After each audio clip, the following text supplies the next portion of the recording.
Most people think getting good at something takes years. Want to learn a language? 18 months minimum. Learn to cook properly? Years of practice. Get good enough at chess to beat anyone in a room? Most people say a decade. Here's the thing. That's not how learning actually works. The fastest learners aren't more talented. They're not even working harder.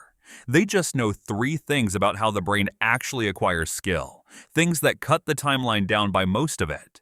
It's almost criminal how simple this is. And by the end of this, the way you approach learning anything will be permanently different. And here's what most people get completely backwards. They assume more input equals more learning, so they read everything, watch every tutorial, buy every course, cover every concept before touching the real thing. But researchers studying how people actually acquire functional skill found something that breaks that assumption. Paul Nation at Victoria University spent decades analyzing which words a language learner actually needs. His finding, around 2,000 high-frequency words cover roughly 95% of everything you'll encounter in everyday conversation. The other 80,000 words in the dictionary? Background noise. The same pattern shows up in every skill. A small core input set, the minimum viable exposure, produces the vast majority of functional results. The rest is detail work you only need once you've already built the foundation. Take cooking. There are hundreds of techniques, but if you master heat control, knife skills, and seasoning by taste, you can produce something genuinely good from almost any ingredient. Most beginners spend months memorizing recipes they'll never cook twice, while the fast ones build those three fundamentals and start producing real food within weeks.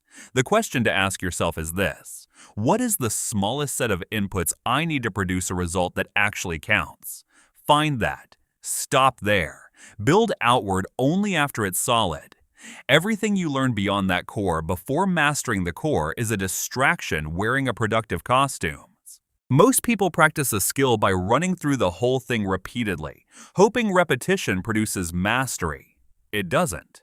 Not efficiently. What fast learners do instead comes from motor learning research and from the way advanced musicians are actually trained. It's called constraint-based practice.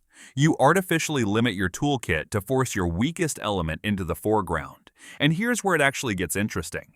Jazz educators have used this for decades. Give an improvising student only one chord to play over, no harmonic escape routes. Everything they have goes into rhythm, phrasing, and dynamics because harmony isn't available as a crutch.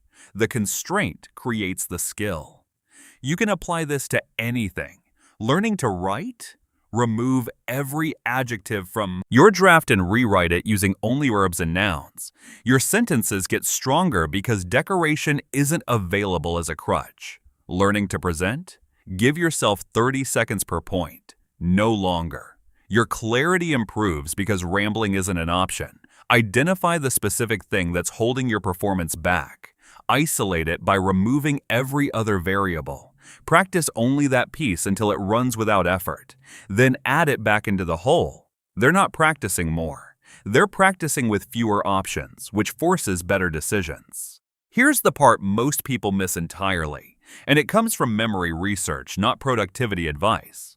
In 2006, Roediger and Karpik at Washington University ran a study comparing two groups of students learning the same material. One group reread their notes repeatedly. The other group closed the notes and tried to recall the material from scratch, struggling, getting things wrong, trying again. A week later, the retrieval group remembered up to 50% more, not from reviewing, from struggling. This is called the generation effect. When your brain has to generate information rather than recognize it, the encoding goes deeper. Recognition is shallow. Generation is structural. Watch it work right now. Think of something you read this week that felt important. Don't look it up. Try to reconstruct it from memory, right now, not after you feel ready. The discomfort you feel in this moment, that friction, is your brain building the pathway. Reviewing the original afterward doesn't add much. The attempt already did the work. Add one step. Explain what you just recalled out loud, as if to someone who doesn't know the subject, even if that someone is just your bathroom mirror. The moment you try to make it make sense for someone else, your brain reorganizes it entirely. Struggling to remember is not a sign you're failing. It's the mechanism. No shortcuts, just sequence. Find the minimum viable input. Isolate the constraint. Generate. Don't review. But fast acquisition is only half the problem. Most people lose the majority of what they learn within days. The next video covers the exact retention system that makes everything you learn actually stick. And the mechanism behind it is the opposite of what most people assume.